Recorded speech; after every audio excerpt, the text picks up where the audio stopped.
Centre जो है ओ है, इस सर्कल का सेंटर ओ, आपको ये सबको मालूम।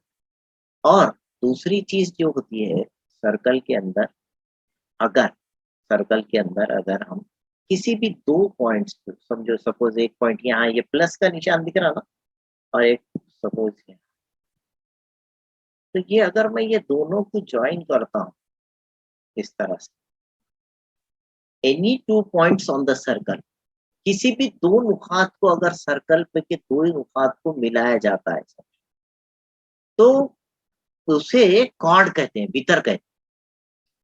दायरे के ऊपर के कोई भी दो, अच्छे से याद रखना है आपको, ये सब तमाम बातें जहन में रखना है बेटा। दायरे के ऊपर के कोई भी दो नुकात, any two points on the circle, उसको हम क्या बोलते हैं, उसकी कॉर्ड बोलते हैं, कॉर्ड, वितर कहते हैं, उसके दायरे का वितर कहते हैं।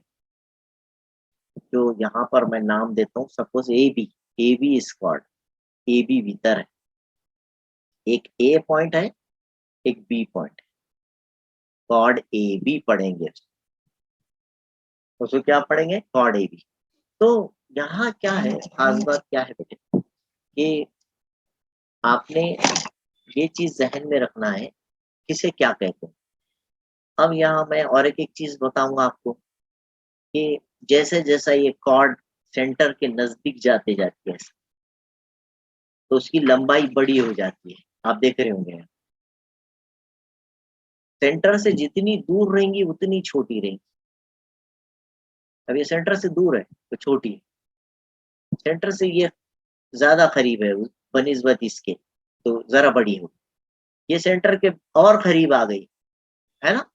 जैसा जैसा वो सेंटर के नजदीक आते जाएगी वैसा वैसा उसकी लेंथ जो है बड़ी होती जाएगी।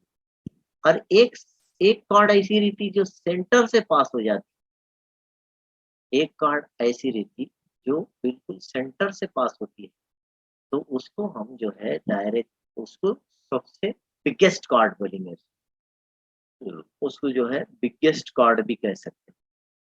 मैं यहाँ कुछ और भी नाम दे सकता था, ऐसे कुछ भी नहीं है।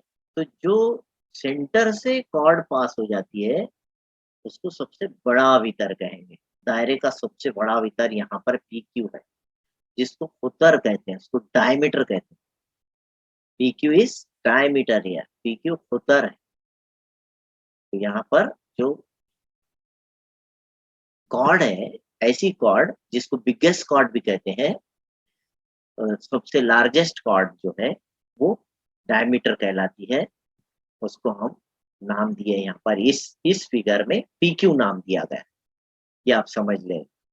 अच्छा, इसको डायमीटर कहा जाता है, तो इसमें याद रखें ये फुतर है तो इसका आधा ओपी होगा, ये पूरा पी से लेके क्यू तक फुतर है, तो ओपी इसका आधा है, आधे को निस्फ बोलेंगे। किसका निस्फ, फुतर का निस्फ, निस्फ फुतर। तो यहाँ पर जो है ओपी और ओ क्यू ये दोनों बराबर है, और ये दोनों क्या कहलाएंगे, ये दोनों निस्फ फुतर कहलाएंगे।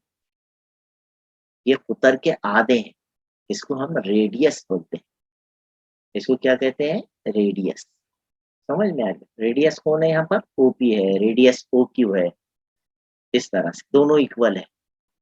और जितने भी दायरे में, एक दायरे में जितने भी रेडियस होते हैं, ऐसा आप कहीं पर भी अगर सेंटर को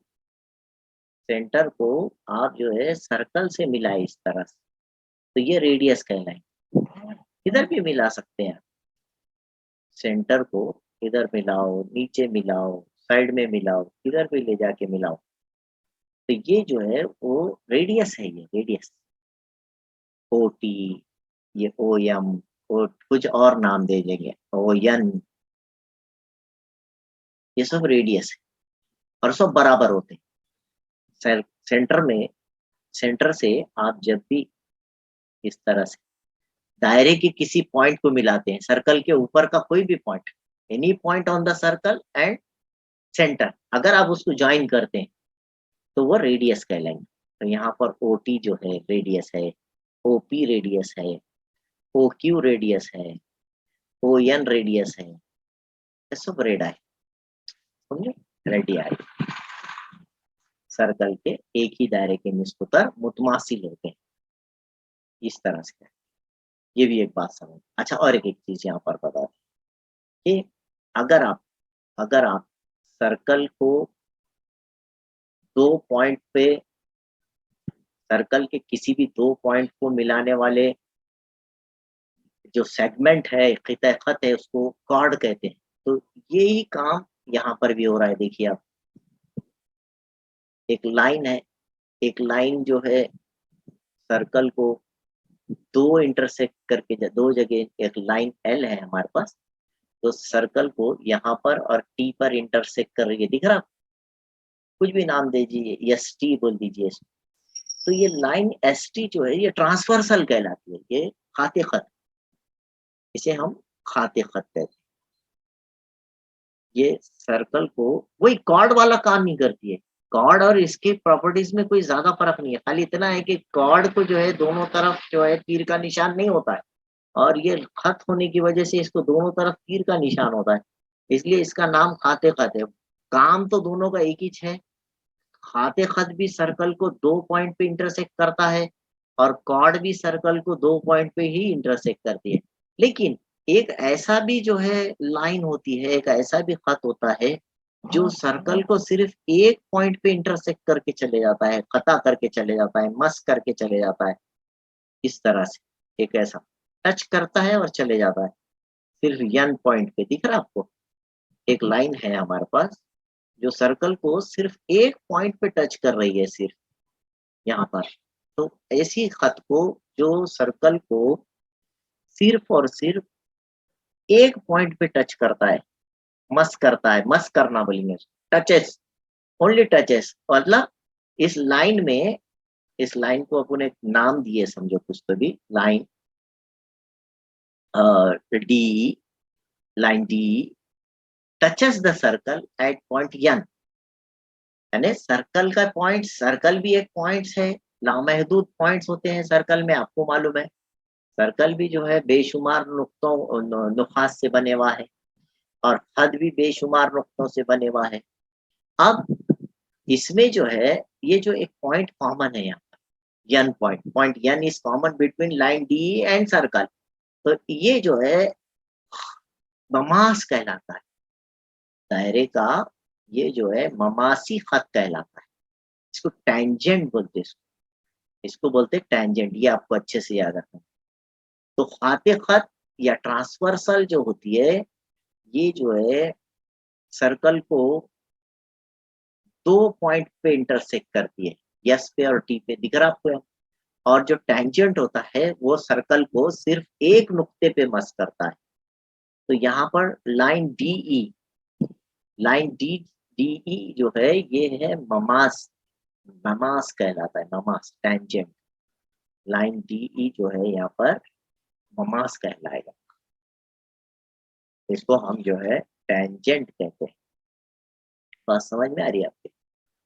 या आपने साथ ही साथ लिख लेना भी है, टेंजेंट है जो कौन है वो खत, खत डी। और ये जो नुक्ता है जहां पर वो टच कर रहे हैं, दोनों मिल रहे हैं, एक दूसरे को मस कर रहे हैं, तो वो नुक्ता एन जो है, नुक्ता एन तमासी नुक्ता कहलाता है। उसको जो है पॉइंट ऑफ कांटेक्ट बोलते हैं। नुक्ता एन तमासी नुक्ता कहलाता है, नुक्ते तमास भी बोलते हैं। तो दो बातें, कुछ भी बोल सकते हैं आप, तमासी नुक्ता या पॉइंट ऑफ कांटेक्ट। इंग्लिश में क्या बोलेंगे इसको? Point of contact. ये एक बात होगी, इस point N, point N is, आप यहाँ पर पॉइंट ऑफ कांटेक्ट। ये बातें आपके समझ में आई, जनरल बातें हैं। ये ट्रांसवर्सल क्या होती है और ममास क्या है, यानी एक नुक्ते पे मस करने वाला जो होता है उसे ममास कहते हैं, और खत यन जो है नुक्ते तमास है। ठीक है, ये बातें आपने जहन में रख लेना है। डायमीटर किसे कहते हैं? डायमीटर का फार्मूला क्या हुआ भाई? यहाँ पर आपने डायमीटर लिखे तो आपको मालूम होना चाहिए, डायमीटर या कुतर जिसे कहते हैं। डायमीटर यानी रेडियस को हम स्मॉल आर बोलते हैं। तो डायमीटर जो है ये जो है 2r होगा, डबल होगा, क्योंकि ये 5 सेंटीमीटर है तो इधर का निस्बत भी 5 सेंटीमीटर होगा। तो पूरा पी क्यू 10 सेंटीमीटर हो जाएगा, उसका डबल, है ना। तो रेडियस अगर 5 सेंटीमीटर दिया जाए तो 2 इंटू 5 ये हो जाएगा 10 सेंटीमीटर। ये आपको भी जहन में रहना चाहिए कि डायमीटर जो है वो डबल होता है और रेडियस जो है वो उसका आधा होता है, डायमीटर का आधा। लिख लीजिए, ये तमाम बातें आप कॉपी कर लीजिए, क्योंकि हम जो है 9th के कुछ थ्योरम्स बताएंगे आप।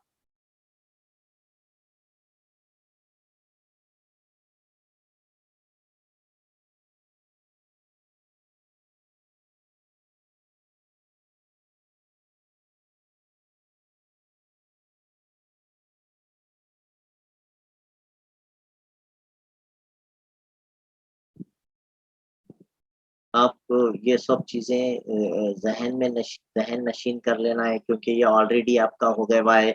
जैसा सेंटर ओ है, और मेन चीज जो रहती है वो रेडियस रहता बेटे। रेडियस का इस्तेमाल जो है सर्कल के अंदर, सर्कल का कुछ भी बात रहने दो, रेडियस का बहुत ज्यादा यूज है।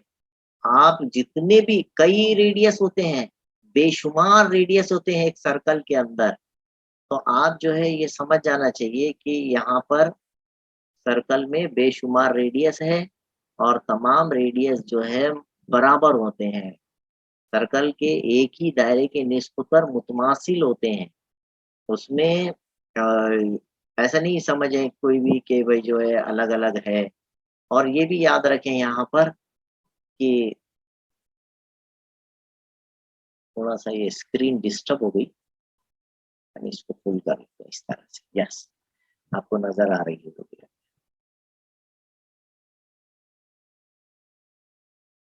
तो इस तरह से हर बच्चा ये बात को भी जहन नशीन कर ले कि कॉर्ड का क्या काम है। दायरे का जो वितर होता है, जिसको वितर कहते हैं, मैं यहाँ पर बताते गया आपको हर चीज। दायरे का जो वितर होता है वो दायरे का वितर दो नुक्तों पे दायरे को पता करता है। अच्छा, इससे हट के अब इससे हट के दूसरी बात, कुछ बातें 9th की बताते हैं आपको, वो फिर से आप जहन नशीन कर लें।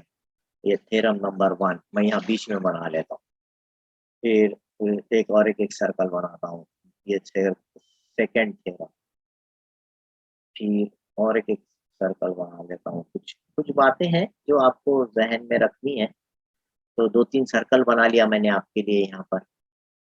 और एक बात याद रखिए कि सबसे पहला जो यूजफुल है, काफी यूजफुल, कि एक कॉर्ड है दायरे के अंदर, एक मीटर है ना। और सेंटर से अगर इस पर एक परपेंडिकुलर खींचा जाए, दायरे के मरकज से अगर दायरे पर एक मीटर खींचा जाए, तो उमूद खींचा जाए, दायरे के मरकज से दायरे पर एक वितर, वो उमूद खींचे, दायरे के मरकज से दायरे के वितर पर खींचा हुआ उमूद उस वितर की तनसीब करता है। तो हम नाम दे देते हैं। एक ए बी जो है, सपोज यहाँ पर कॉर्ड है, और O M is perpendicular to A B. ये याद रखना है। ओ एम उमूद है ए बी। जब भी ऐसा दिखेगा आप यहाँ पर 90 का निशान देखिए, उमूद का मतलब 90 दर्जे।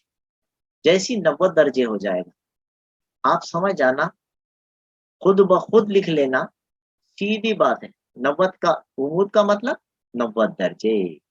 ये उमूद का मतलब 90 दर्जे। जाविया यम मसावी 90 दर्जे, ये मीनिंग जब भी निकलेगा तो आप क्या लिखेंगे, तो आप नीचे लिखेंगे tan दो बराबर हिस्से, ए एम मसावी यम बी, दोनों बराबर होते हैं।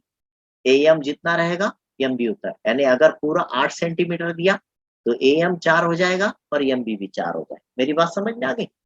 ये है उमूद की खासियत, 90 दर्जे, यानी मरकज से, दायरे के मरकज से वितर पर खींचा हुआ उमूद उस वितर की तनसीब करता है, ये मसला।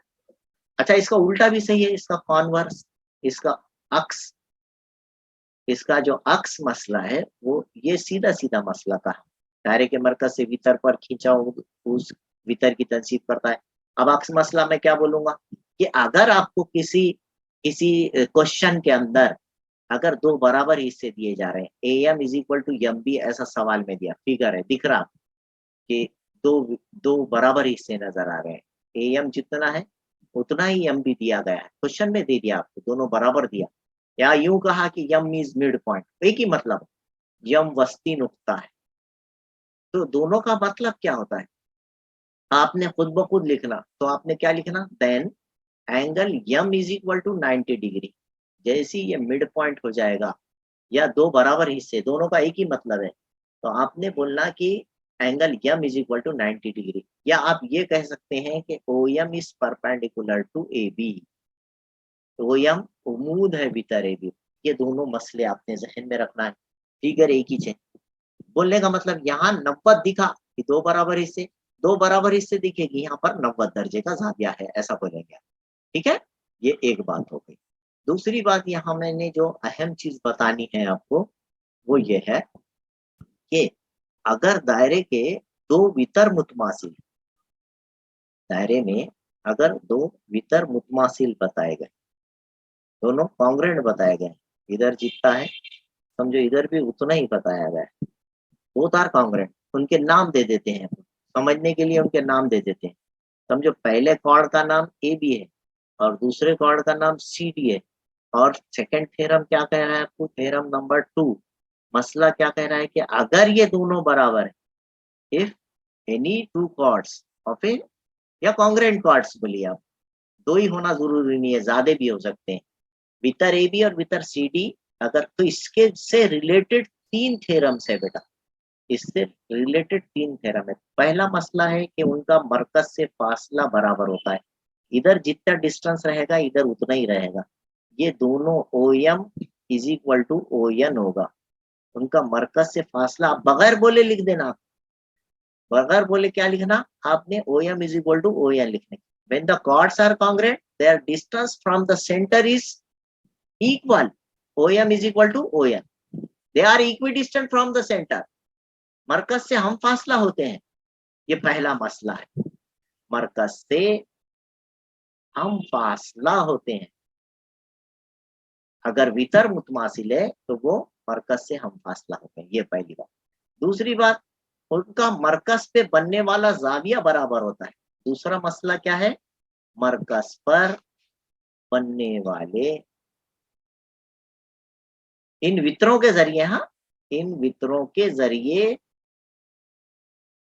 मरकज पर बनने वाले जाविये मुतमासिल होते हैं, बराबर होते हैं।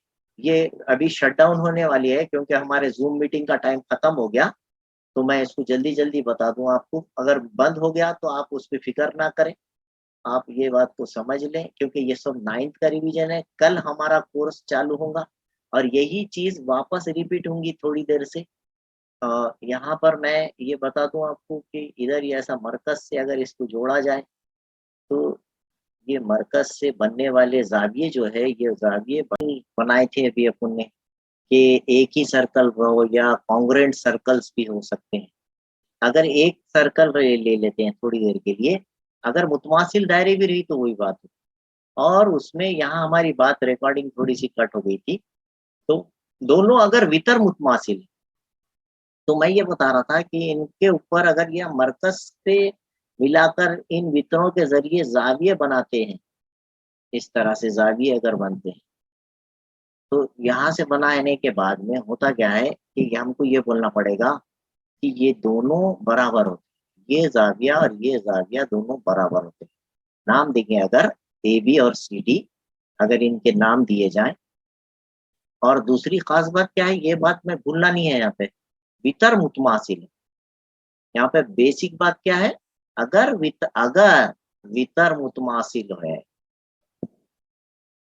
ठीक है, अगर ये दोनों कॉर्ड्स कॉन्ग्रेंट है, यहाँ पे आप क्या कह सकते हैं, the chords are congruent, both the two chords are congruent, मुतमासिल है, सवाल में दिया जाना चाहिए इस तरह से, A B and C D are equal, तो आप क्या लिख सकते हैं, उनका मरकज से फासला मसावी है, तो आप लिख सकते हैं angle A O B, center का नाम अगर ओ है, angle A O B is equal to angle C O D, दोनों बराबर होते हैं एंगल, ये भी आपको याद रखना है, ये जहन में रखना है, ये बात इंपॉर्टेंट बात है, बहुत इंपॉर्टेंट बात है, समझ रहे हैं आप मेरी बात को, ठीक है, ये याद रखिए।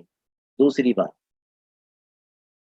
लास्ट बात, अगर अगर ये दो कॉर्ड्स कॉन्ग्रेंट है, अगर ये दो कॉर्ड्स कॉन्ग्रेंट है, वितर मुतमासिल है, तो और क्या होता है?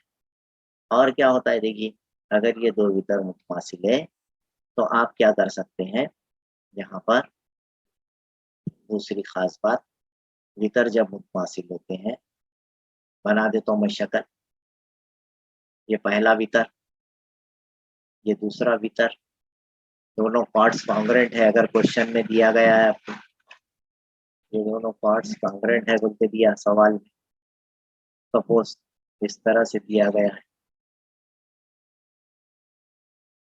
तो आप क्या बोलेंगे?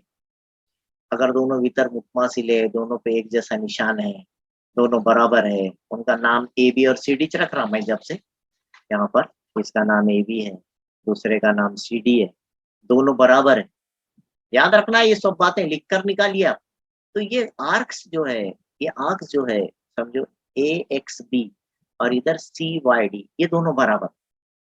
If the chords are congruent A B is equal to C D, बड़ा ये लिख करो बड़ा अगर, लेकिन क्योंकि होते नहीं है, ये सवाल में दिया जाना चाहिए, अगर बोलने का मतलब ये क्वेश्चन में दिया हुआ है, आपको ये दिया हुआ है ए बी और सी डी कॉन्ग्रेंट है ऐसा दिया, तो क्या करना आपने? तीन बातें करना बताए। पहले मसले में बताए कि उनका मरकज से फासला मसावी होता है, जो बीच में सेंटर होता है, इसका जितना डिस्टेंस रहेगा इसका भी उतना ही डिस्टेंस रहेगा। दूसरी बात बताए कि उनके जो सेंटर पे बनने वाले एंगल्स है वो दोनों कॉन्ग्रेंट है। ये दूसरी बात, ये दूसरे थ्योरम में बताई यहाँ पर। और ये अभी तीसरा थ्योरम बता रहे आपको, थर्ड थ्योरम बता रहे कि उनके करस्पॉन्डिंग आर्क्स कॉन्ग्रेंट होते हैं। यहाँ पर इसको कॉस बोलते हैं। Arc A X B is congruent to arc C Y D, Urdu में उसको कॉस बोलेंगे, उसको सी वाई डी, दोनों आर्क्स कॉन्ग्रेंट रहते हैं। ये ए एक्स बी जितना रहेगा सी वाई डी उतना ही रहेगा, ये आपको याद रखना है। ये नाइन्थ के थ्योरम्स है ना, इनका काफी यूज है यहाँ पर। और भी मजीद जो भी थ्योरम्स वगैरह नाइन्थ के बोलो या जो भी इस्तेमाल होंगे हम ये बताएंगे। और कल हम इसको टेंथ के हिसाब से कल थ्योरम के साथ शुरू करेंगे। सबसे पहले एक थ्योरम है, ऐसा इंपॉर्टेंट थ्योरम है जो एग्जाम में आता है, बैरूनी नुक्ते से दायरे के खींचे हुए ममास मुतमासिल होते हैं। ये एक्टिविटी की सूरत में आपको जो है दिया गया है, और उस पे क्वेश्चंस भी बहुत सारे होते हैं। तो ये बातों का रिवीजन करते हुए आइए कल, और फिर उस पे जो है हम इंशाल्लाह ये 10 बजे, आज शाम में 10 बजे, अभी रात में यही वीडियो वापस लाइव टेलीकास्ट करेंगे। आप जो है उससे इस्तेफादा हासिल करें, जो लोग नहीं देख रहे हैं उनको भी देखने के लिए कहें। और तीसरी बात जो है 10 बजे देखें, और कल जो है 13 इम्पोर्टेंट है, ज़रूर उसे देखें। अल्लाह हाफ़िज़।